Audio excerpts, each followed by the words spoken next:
The Third Reich came to power in the first half of 1933 on the ruins of Germany's first attempt at democracy, the ill-fated Weimar Republic.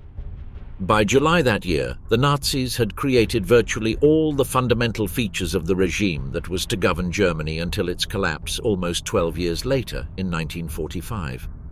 They had eliminated open opposition at every level, created a one-party state, and coordinated all the major institutions of German society with the exceptions of the army and the churches.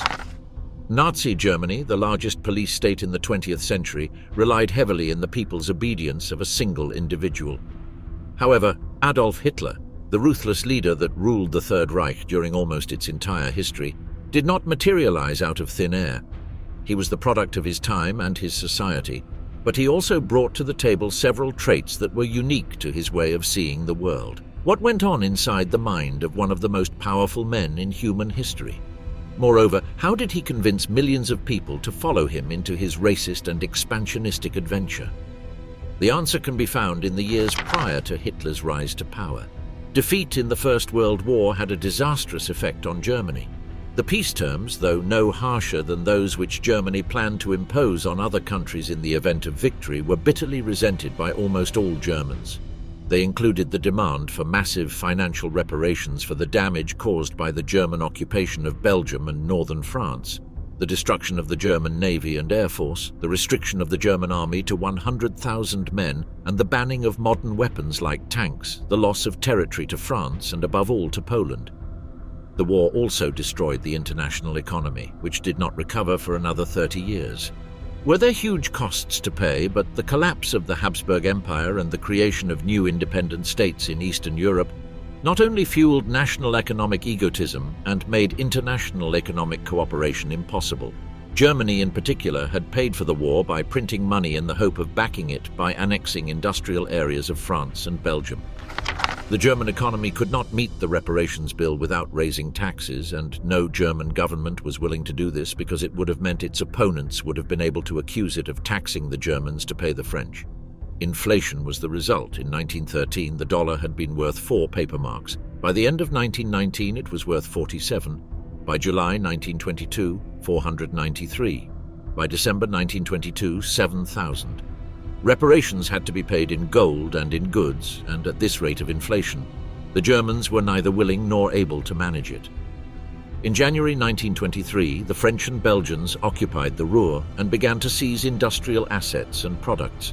The German government announced a policy of non-cooperation. This sparked a decline of the mark's value against the dollar that was unprecedented in scale. An American dollar cost 353,000 marks in July 1923, in August 4.5 million, in October 25,260,000, in December 4 million, or 4 followed by 12 zeros. Economic collapse stared Germany in the face. The inflation fragmented the middle classes by pitting one interest group against another so that no political party was able to unite them. The post-inflation stabilization, retrenchment and rationalization meant massive job losses, both in industry and in the civil service. From 1924 onwards, there were millions of unemployed. Business resented the failure of government to help it in this deflationary situation and began to look for alternatives. For the middle classes in general, the inflation meant a moral and cultural disorientation that was only worsened for many by what they saw as the excesses of modern culture in the 1920s. From jazz and cabaret in Berlin to abstract art, atonal music and experimental literature. This sense of disorientation was present in politics too, as defeat in war had brought about the collapse of the Reich, the flight of the Kaiser into exile, and the creation of the Weimar Republic in the Revolution of November 1918. The Weimar Republic had a modern constitution with female suffrage and proportional representation, but these were not instrumental in its downfall. The real problem of the Constitution was the independently elected president, who had wide-ranging emergency powers under Article 48 of the Constitution to rule by decree. The Republic's first president, the Social Democrat Friedrich Ebert, already used this extensively. When he died in 1925, his elected successor was Field Marshal Paul von Hindenburg, a staunch monarchist who had no deep commitment to the Constitution. In his hands, Article 48 would prove fatal to the Republic's survival. The final legacy of the First World War was a cult of violence, not just in the hands of veterans such as the radical right-wing steel helmets, but more particularly in the younger generation of men who had not been old enough to fight and now tried to match the heroic deeds of their elders by fighting on the home front. The war polarized politics, with communist revolutionaries on the left and various radical groups emerging on the right. The most notorious of these were the Free Corps, armed bands who were used by the government to put down communist and far-left revolutionary uprisings in Berlin and Munich in the winter of 1918-19. The Free Corps attempted a violent coup in Berlin in the early spring of 1920, which led to an armed left-wing uprising in the Ruhr, while there were further left- and right-wing uprisings in 1923. It was under these circumstances that a new political force gained traction during the 1920s. There was a huge variety of extremist anti-Semitic groups on the far right in 1919, especially in Munich. But by 1923, one of them stood out above the rest, the National Socialist German Workers' Party, led by Adolf Hitler. Nevertheless, his party remained out on the far margins of politics until the very end of the 1920s. Hitler was not a political genius who raised mass support for himself and his party single-handedly. Born in Austria in 1889, he was a failed artist with a bohemian lifestyle who possessed one great gift: the ability to move crowds with his rhetoric. His party, founded in 1919, was more dynamic, more ruthless, and more violent than other extreme right-wing fringe groups. In 1923, it felt confident enough to try a violent coup in Munich as a prelude to a march on Berlin along the lines of Mussolini's successful March on Rome the previous year. However, it failed to win over the army or the forces of political conservatism in Bavaria, and the coup was dissipated in a hail of gunfire. Hitler was convicted and put into Landsberg prison, where he dictated his autobiographical political tract My Struggle to his comrade Rudolf Hess. This was a compendium of Hitler's ideas, above all anti-Semitism and the idea of a racial conquest of Eastern Europe. It is in that book that most of his ideas are explained at large. Building a leader before building an empire. By the time he came out of prison, Hitler had assembled the ideology of Nazism from disparate elements of anti-Semitism, pan-Germanism, eugenics and so-called racial hygiene, geopolitical expansionism, hostility to democracy, and hostility to cultural modernism, which had been floating around for some time but had not so far been integrated into a coherent whole. He gathered around him a team of immediate subordinates: the talented propagandist Joseph Goebbels, the decisive man of action Hermann Göring, and others who built up his image as leader and reinforced his sense of destiny. However, despite all this, and despite the violent activism of his brown-shirt paramilitaries on the streets, he got nowhere politically until the very end of the 1920s. In May 1928, the Nazis only won 2.6% of the vote, and a grand coalition of centrist and leftist parties led by the Social Democrats took office in Berlin. In October 1929, however, the Wall Street crash brought the German economy tumbling down with it. American banks withdrew the loans on which German economic recovery had been financed since 1924. German banks had to call in their loans to German businesses in response, and businesses had no option but to lay off workers or go bankrupt, which indeed many of them did. Within little more than 2 years, more than one German worker in 3 was unemployed, and millions more were on short-term work or reduced wages. The unemployment insurance system broke down completely, leaving increasing numbers destitute. Agriculture, already under strain because of a fall in world demand, collapsed as well. When Hitler left the prison of Landsberg, his main goal of the moment was to rebuild a crippled movement with aspirations to power. Hitler's leadership claims were now enhanced within the nationalist movement, and he became a sort of hero and martyr, although he had only been in jail for 9 months. Not only that, but he had also used these 9 months to fulfill an inward transformation that consolidated into a new perception of himself and awareness of his role. He now thought of himself as a new messiah, and his sense of realism changed in the same way. He had no concrete notion of how his aims might be achieved. He still imagined that his goals might be brought to fruition only in the distant future. Since it consisted of only a few basic but unchangeable tenets, his worldview was compatible with short-term tactical adjustments. In addition, it had the advantage of accommodating and reconciling a variety of conflicting positions on particular issues and fine points of ideology adopted by subordinate Nazi leaders. Within the framework of his basic worldview, Hitler himself was flexible, even indifferent towards some of the ideological issues which could obsess his followers. Opponents at the time, and many later commentators, frequently underestimated the dynamism of Nazi ideology because of its diffuseness and because of the cynicism of Nazi propaganda. Nazis were portrayed as following an ironclad ideology that was never changed, but this was just not true. Ideology often regarded as no more than a cloak for power ambitions and tyranny. Moreover, while Hitler did have a few of his own ideas that were the driving force of his political program, these ideas were very crude and basic. They could be shaped and adapted to meet the expectations of the people that could put him in power. The Nazi Party thus did not so much follow a set of rules, but was a dynamic force destined to gain power at any cost. What mattered for Hitler was indeed the road to power. He was prepared to sacrifice most principles for that. However, some, and those were for him the ones that counted, were not only unchangeable. They formed the essence of what he understood by power itself. Opportunism was always itself ultimately shaped by the core ideas that determined his notion of power. Following his months in Landsberg, Hitler's self-belief was now such that, unlike the time before the putsch, he could regard himself as the exclusive exponent of the idea of National Socialism and the sole leader of the nationalist movement destined to show Germany the path to its national salvation. The task facing him on release would be to convince others of that. Hitler's popularity rose fast in the years before 1933, especially since the working class was growing tired of the communists whom they saw as unfit for improving the general situation of the country.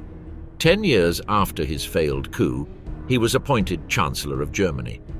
However, this was not the end of his journey. In fact, 30 January 1933 marked the beginning of the Nazi seizure of power, not of a conservative counter-revolution. Hitler had avoided the mistakes he had made 10 years previously. He had achieved office without formally destroying the constitution and with the support of the conservative establishment and the army.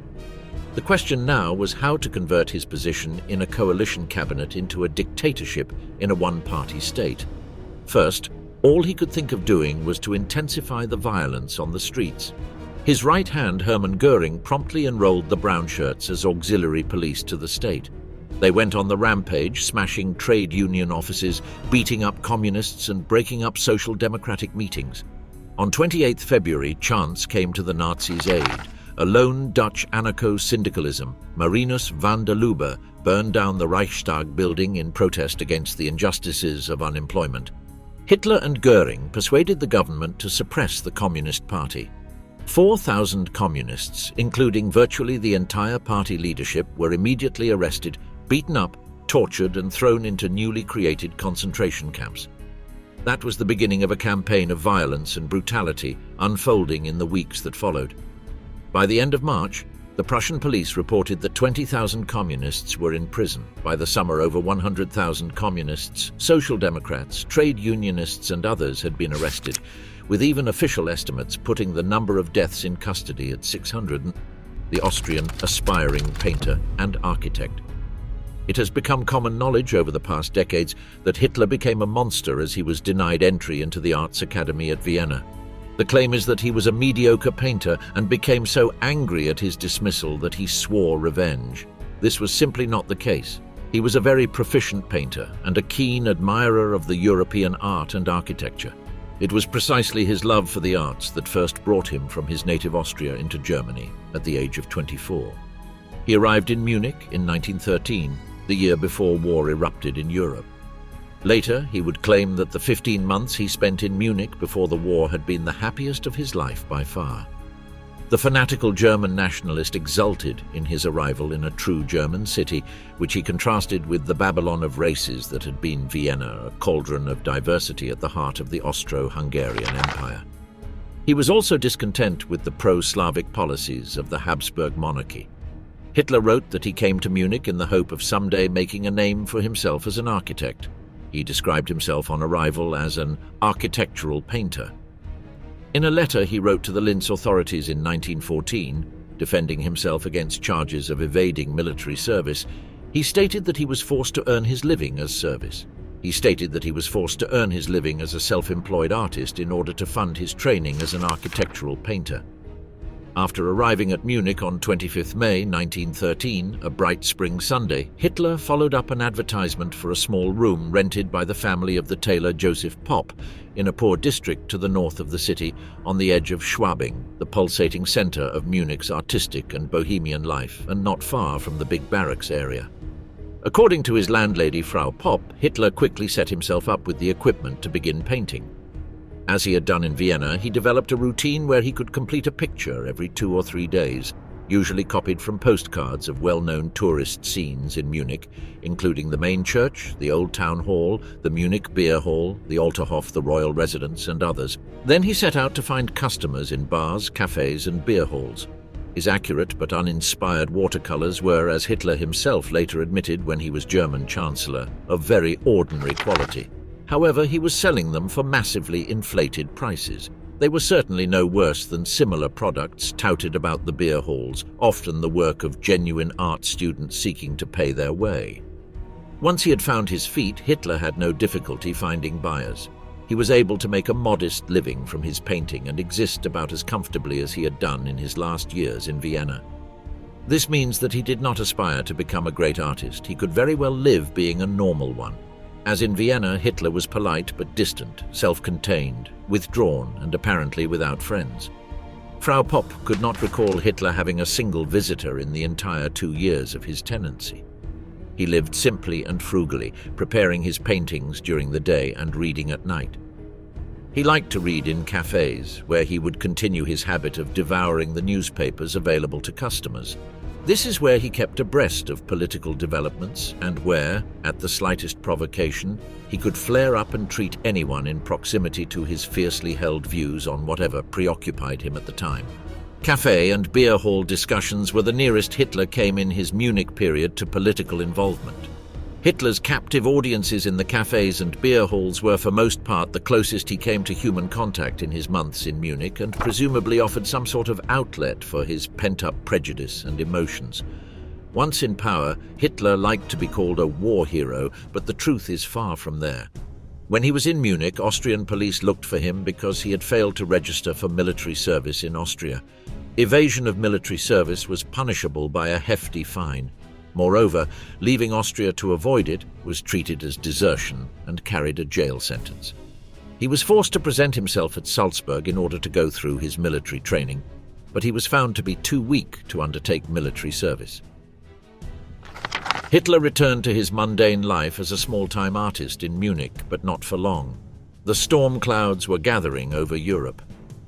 On Sunday, 28 June 1914, the sensational news broke of the assassination in Sarajevo of the heir to the Austrian throne, Archduke Franz Ferdinand, and his wife. Germany, like other countries in Europe, became involved in the Great War. For Hitler, the war was a godsend. Since his failure in the Art Academy in 1907, he had vegetated, resigned to the fact that he would not become a great artist. His second dream, to become a notable architect, did not seem to be coming together either, with no plans for or realistic hope of fulfilling this ambition. Now he was in Munich and determined to make a name for himself. He was still without any career prospects, without qualifications or any expectation of gaining them, without any capacity for forging close and lasting friendships, and without real hope of coming to terms with himself or with a society he despised for his own failure. The war offered him his way out. At the age of 25, it gave him for the first time in his life a cause, a commitment, comradeship, an external discipline, a sort of regular employment, a sense of well-being, and above all, a sense of belonging. His regiment became home for him. When he was wounded in 1916, his main concern was being dismissed from the battlefield, leaving the regiment and returning to a sad life. At the end of the war, he had good practical reasons for staying in the army as long as possible. The army had by then been his career for 4 years, and he had no other job to go back to or look forward to. The war and its aftermath made Hitler. After Vienna, it was the second formative period in decisively shaping his personality. A genocidal mentality. Most of Hitler's political views were strategic and depended on the context and who he was speaking to. Nevertheless, at the very base of his ideology was a conviction that nobody could change. Hitler hated the Jews and would stop at nothing when trying to eradicate them from Germany and the Third Reich. In his view, they were responsible for the fall of Germany and for the degeneracy of its culture. His plans were for an ever-expanding kingdom, populated solely with racially pure men and women of blonde hair and blue eyes. After passing the Nuremberg racial laws of 1935, his subordinates thought the time had come to finally destroy all the Jews inside the Reich. The leaders of the SS were now looking to territorial gains to provide them with opportunities for ideological experimentation on the way to the fulfillment of the vision of a racially purified Greater German Reich under the heel of the chosen SS elite. In a world after Hitler, with final victory achieved, the SS were determined to be the masters of Germany and Europe. They saw their mission as the ruthless eradication of Germany's ideological enemies, who, according to Himmler's strange vision, were numerous and menacing. He told top SS leaders in early November 1938 to prepare for 10 years of violence to come. In that decade, Himmler thought, they would certainly face unheard of critical conflicts. This, he said, was not only the struggle of his nation, but it was overall an ideological struggle against the entire Jewry, Freemasonry, Marxism, and churches of the world. Himmler presumed that the Jews were the driving spirit for all the other forces and that they were intent in annihilating Germany and Italy. Therefore, it was imperative to strike first and to drive them out of their country before they had the time to respond.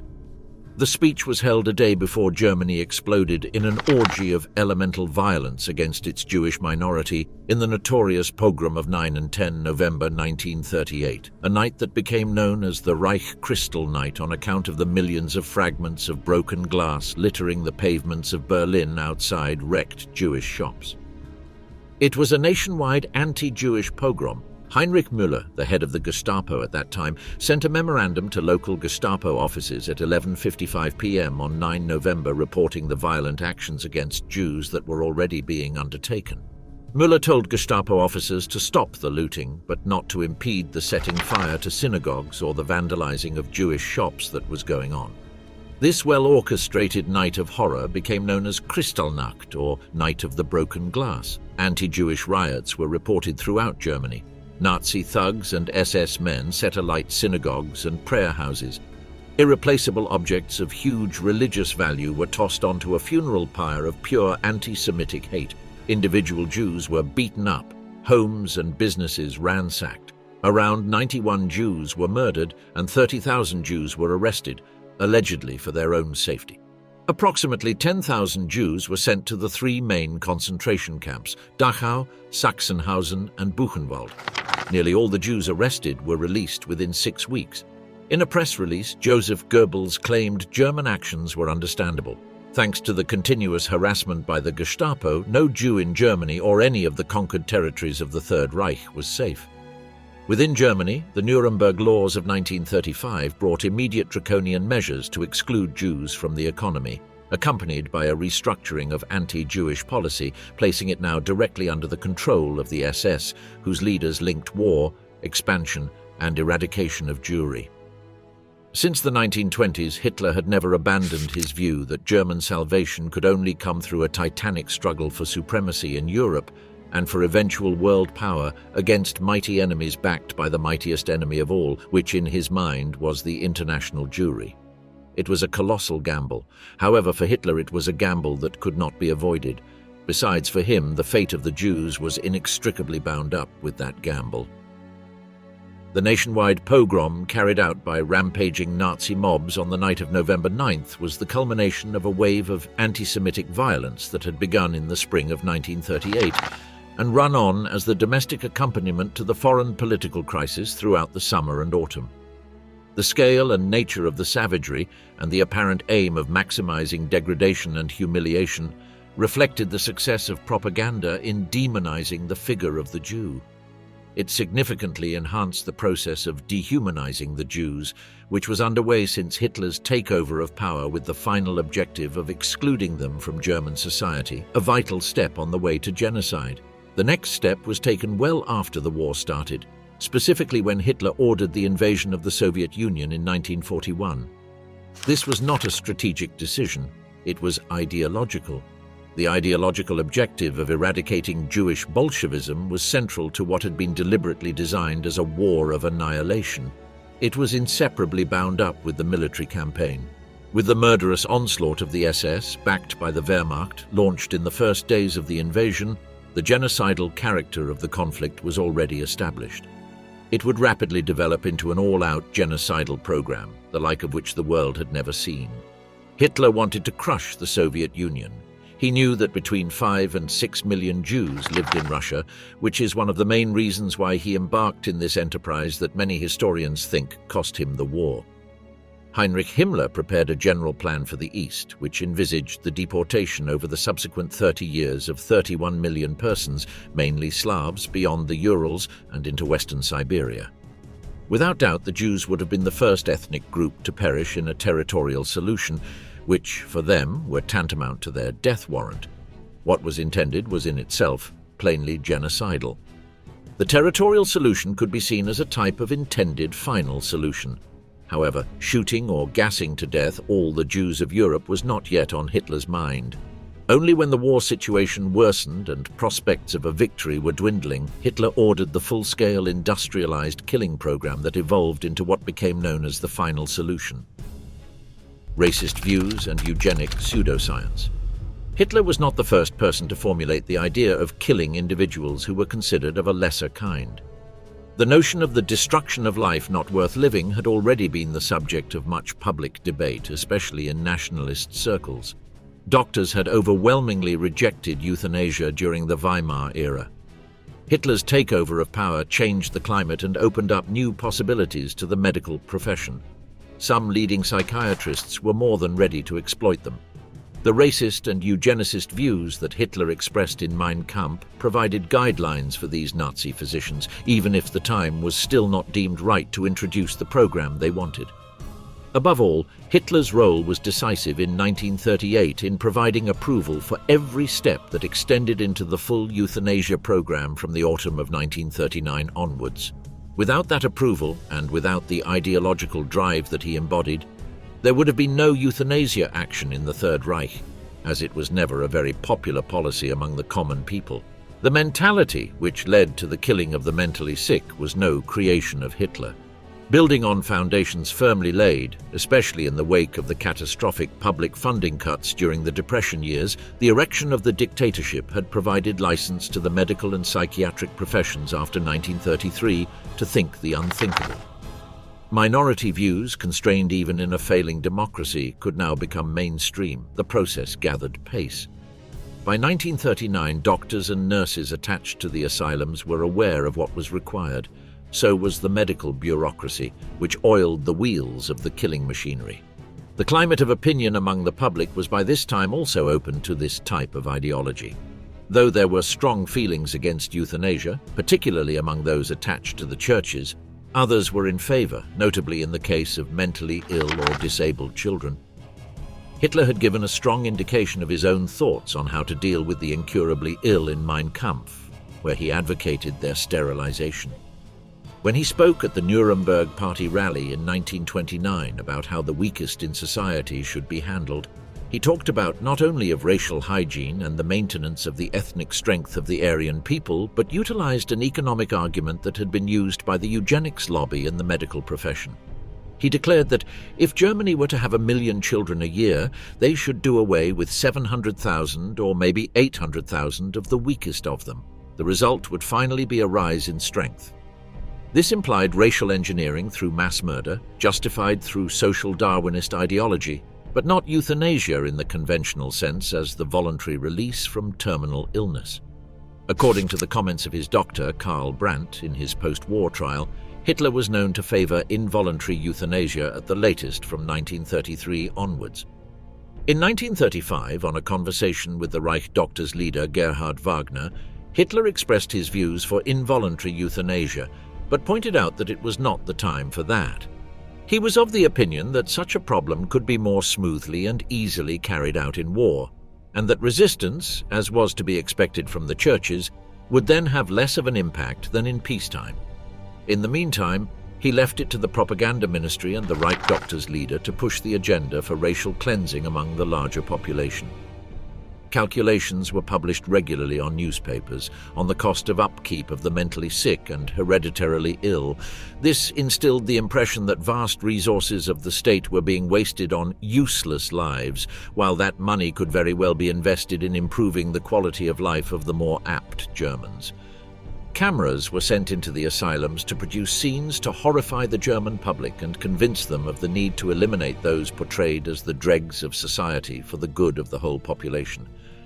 The National Socialist Racial and Political Office produced 5 silent films of this kind between 1935 and 1937. Once the war started, Hitler gave the Reichsphysicians permission to conduct involuntary euthanasia as they seemed fit.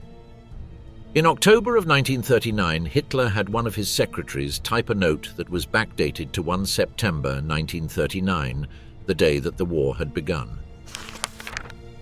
The note contained only one sentence: Reichsleiter Bohler and Dr. Brandt are commissioned with the responsibility of extending the authority of specified doctors so that, after critical assessment of their condition, those adjudged incurably ill can be granted mercy death. He then signed his name under the document, condemning thousands of people to death in the process. As to Hitler's racism and anti-Semitism, it was also not widely advertised during the first 2 years of the Third Reich. It was only after the Nuremberg race laws were passed in 1935, which they were sought after. The Nuremberg laws allowed Jews to be arrested for a new crime: race defilement. It criminalized sexual relations between Jews and non-Jews. This made it easier for Jews to be denounced to the Gestapo for breaking the law. It was, therefore, only after the introduction of the Nuremberg laws that the Gestapo became more heavily involved in Jewish persecution. It was during 1938 that the persecution of Jews escalated most dramatically inside Nazi Germany. A special decree of 26 April 1938 obliged all Jews to record all their wealth in terms of money and goods. In June 1938, police were ordered to rearrest any Jew who had completed a sentence for breaching the Nuremberg laws and transfer them to a concentration camp. By the autumn of 1938, at least 75% of all Jewish businesses had been closed down. Hitler's many interests: archaeology and the occult. Hitler's pronounced sense of being on a mission, his heroic self-image of greatness, the necessity of upholding the aura increasingly attached to him by his supporters, and the detachment from the intrigues and infighting of his subordinates demanded a high degree of isolation. It was nothing new. He was used to being alone, as he had been when he first arrived in Munich in 1913. Beyond this, the distance he deliberately placed between himself and even high-ranking members of his movement was calculated to emphasize the sense of awe and admiration in those admitted to his presence, or encountering him at a theatrically staged mass meeting or rally. At the same time, it enhanced the enigmatic in him. Even those who knew him found it hard to dissect and understand his personality. Hitler was happy to encourage the sense of mystery and fascination. He was above all a consummate actor. This certainly applied to the stage-managed occasions. For example, he routinely delayed his entry to the packed halls where he gave speeches to enhance the suspense. He also carefully constructed his speeches, frequently chose colorful phrases, and calculated all his gestures and body language. Here, his natural rhetorical talent was harnessed to well-honed performing skills. A pause at the beginning to allow the tension to mount, a low-key, even hesitant start, undulations and variations of diction, not melodious certainly, but vivid and highly expressive, explosive bursts followed by quiet reflections to expose the emphasis of a key point, theatrical use of the hands as the speech rose in crescendo, sarcastic wit aimed at opponents. All were devices carefully nurtured to maximize effect. Hitler was preoccupied with impact and impression. His clothing was also selected to match the occasion. The light brown uniform with swastika armband, belt, attached diagonal strap crossing over the right shoulder, and knee-high leather boots when among the faithful at big party meetings and rallies, dark suit, white shirt and tie, when appropriate to conveying a less martial, more respectable appearance to a wider audience. Nevertheless, the acting was not confined to such occasions.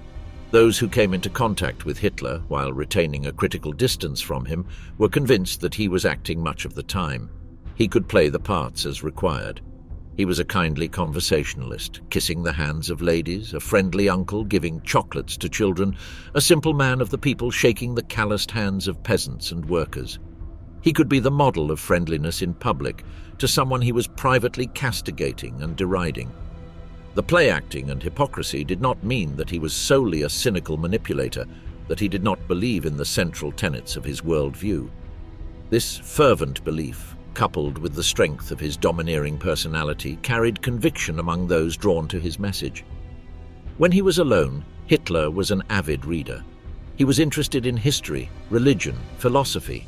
He was a follower of the work of Alfred Rosenberg, a racist philosopher whose 1930 book, The Myth of the 20th Century, came to shape the beliefs of all the Nazis. It was in that book that Rosenberg explained his race theory, where he synthesized various nationalist and racial ideas prevalent in the late 19th and early 20th centuries into a comprehensive, albeit pseudo-scientific worldview. He posited a constant struggle throughout history between the Aryan spirit and the Jewish Semitic spirit, which he blamed for the corruption of Western culture and the ills of modernity. His writings provided a seemingly intellectual justification for the persecution and eventual extermination of Jews, and thanks to this, he became one of Hitler's closest collaborators. In fact, Rosenberg was one of the earliest and most influential mentors to Hitler, introducing him to key anti-Semitic texts like the Protocols of the Elders of Zion. His intellectualized racism provided a more systematic framework for Hitler's own visceral prejudices, helping to solidify the core tenets of Nazi ideology. His interest in the occult and the deep roots of the Aryans led him to take an interest in archaeology. During his government, the Nazi Party encouraged archaeological fieldwork in many places of the Third Reich. For instance, they financed an important archaeological excavation in the Greek site of Olympia. This excavation had mostly political reasons. For Hitler and the active members of the Nazi Party, the excavations carried out at Olympia on the eve and in the aftermath of the 1936 Olympic Games were primarily aimed at historically appropriating the renowned ancient site and celebrating the Hellenic-Germanic relationship. According to Nazi ideology, the Greeks were descendants of the ancient Aryans, just as the Germans were. Hitler even instructed the Reich's architect Albert Speer to construct a huge stadium at Nuremberg that could seat 400,000 people so that the Olympic Games could be held there perpetually every 4 years. However, regardless Hitler's autocratic fantasies, the truth is that the site of Olympia had been neglected for years, and the generous funding that he sent to the German Archaeological Institute in Olympia allowed for the first systematic and scientific excavation of the site, under the direction of Emil Kunze and Hans Schleif. The excavations came to a halt in 1940, and shortly after the country was invaded by Germany, which was tragic for all the rest of the archaeological sites in the country. A vegetarian and pet-friendly lifestyle. Unlike many of the top Nazis who led particularly lavish lifestyles, Hitler had a frugal life, not only before becoming the Chancellor of Germany, but also even after that. Little was spent on eating and drinking. Before becoming a vegetarian, his main daily fare usually consisted only of bread and butter, sweet flour puddings, and often in the afternoons a piece of poppy or nut cake. Sometimes he went without food altogether. Hitler drank milk as a rule, or sometimes fruit juice, but no alcohol, nor did he smoke. The one luxury was the opera, and he went almost daily either to a concert or to an opera. Hitler himself explained to his closest associated that his diet had become stricter after his imprisonment, during which he had gained weight. When he left the prison of Landsberg, he began to cut out meat and alcohol in order to lose weight. He had convinced himself that meat and alcohol were harmful for him, and in his fanatical way finally made a dogma out of it, and from then on only took vegetarian meals and alcohol-free drinks. Despite being idolized by millions of people and frequently painted in magazines and propaganda pieces as a very friendly man, Hitler had no friends apart from Eva Braun and his dog, Blondie. Hitler was frequently seen in the company of Blondie, his Alsatian bitch, which had been gifted him by Martin Bormann in 1941 as a puppy. Blondie played a role in Nazi propaganda by portraying Hitler as an animal lover, and this was perhaps one of the only propaganda claims that were actually true about the Führer. He did like animals, and during his life he frequently enjoyed the company of pet dogs. During his military service in World War I, Hitler rescued a stray white fox terrier, which he named Fuchsel. Hitler had great affection for the dog, and when he was not on duty at the front, he would spend much of his free time playing with the dog in the barracks and teaching it tricks. Eventually, in August 1917, his company unit was ordered to move to another position and Fuchsel was lost. Hitler was profoundly distraught by this and blamed the enemy for his loss. Later on, he was given a German shepherd named Prinz in 1921 during his years of poverty, but he had been forced to lodge the dog elsewhere, as where he was staying dogs were not allowed. However, the dog managed to escape and return to him. Hitler, who adored the loyalty and obedience of the dog, developed a great liking for this breed. That is why he adopted a German shepherd called Muckel in the late 1920s.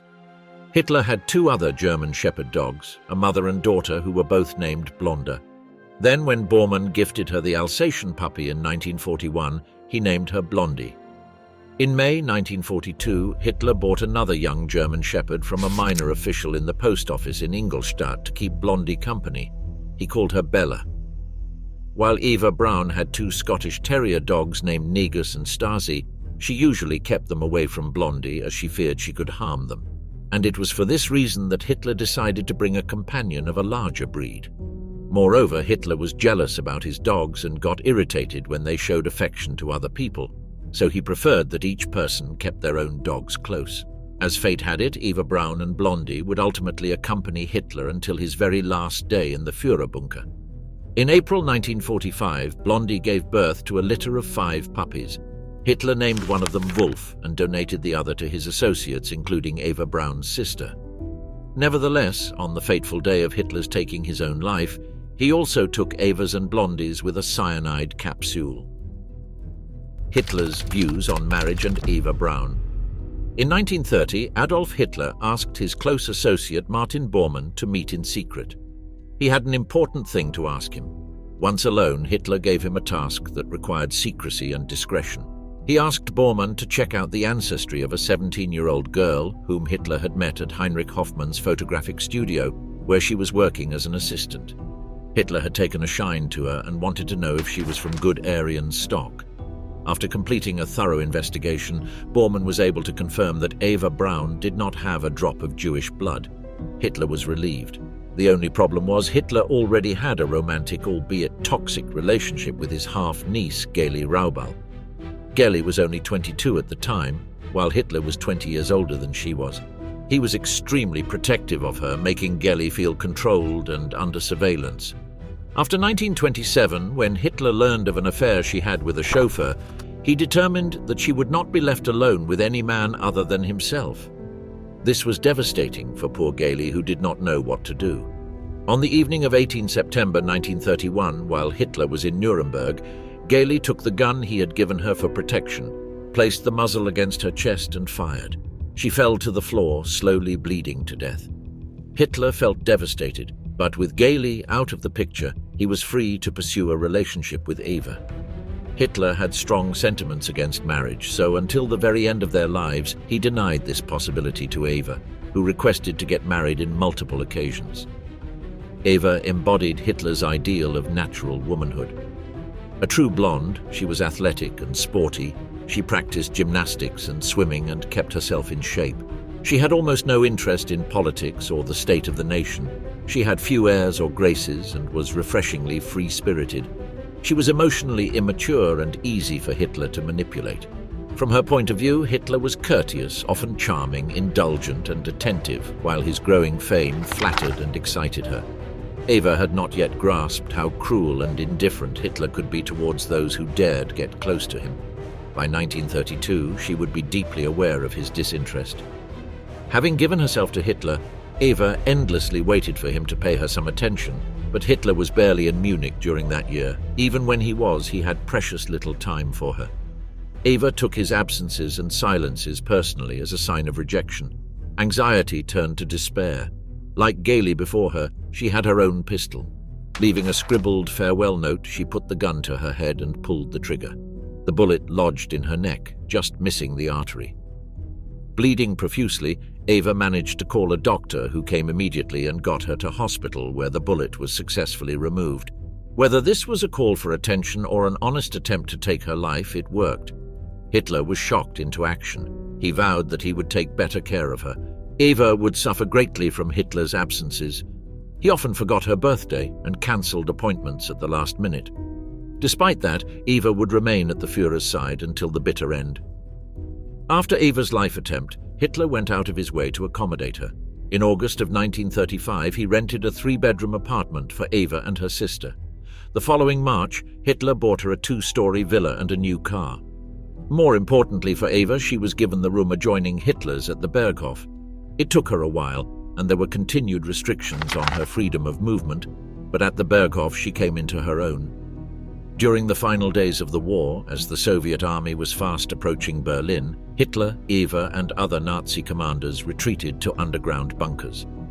Feeling the end draw near, and as a token of appreciation for Eva's many years of unwavering support, Hitler conceded her a long-standing wish of her own. Hitler made his personal secretary, Martin Bormann, conduct a small civil ceremony where he married Eva. The ceremony took place in an enclosed, concrete environment. It didn't matter. The following day, they would be dead. Eva spent the rest of her wedding day saying the final goodbyes to those remaining in the bunker as news of Mussolini's public execution began to reach the bunker. There was no apparent escape. It was then when Hitler sat by Eva and discussed their final decisions. They made a pact to end each other's lives, to which she agreed. There was no point in living, she claimed, if he was not by her side. As is publicly known, the details surrounding the actual deaths of Hitler and Eva Braun are unclear. It is commonly accepted that Hitler shot himself in the head after he witnessed Eva ingesting a cyanide capsule. SS soldiers had been instructed to carry the bodies outside, douse them in gasoline, and light them on fire. The remains were to be buried in a shallow pit in the Chancellery Garden. The following day, when Soviet troops stormed the bunker, they found the charred corpses and secretly carried them back to the Soviet Union, without ever publicly confirming that they belonged to Hitler and Eva Braun. For this reason, it was long thought that both Hitler and Eva had somehow escaped Berlin and fled to South America or elsewhere. Only much later, in the 1970s, the Soviets acknowledged having taken Hitler's and Eva's body, although by that time there were no more remains available to study as they had been completely destroyed. One of the last things Eva did before reaching the end of her life was to write a letter. In that letter, addressed to her sister Gretel, she reminisced on her life and concluded that it had been a happy life.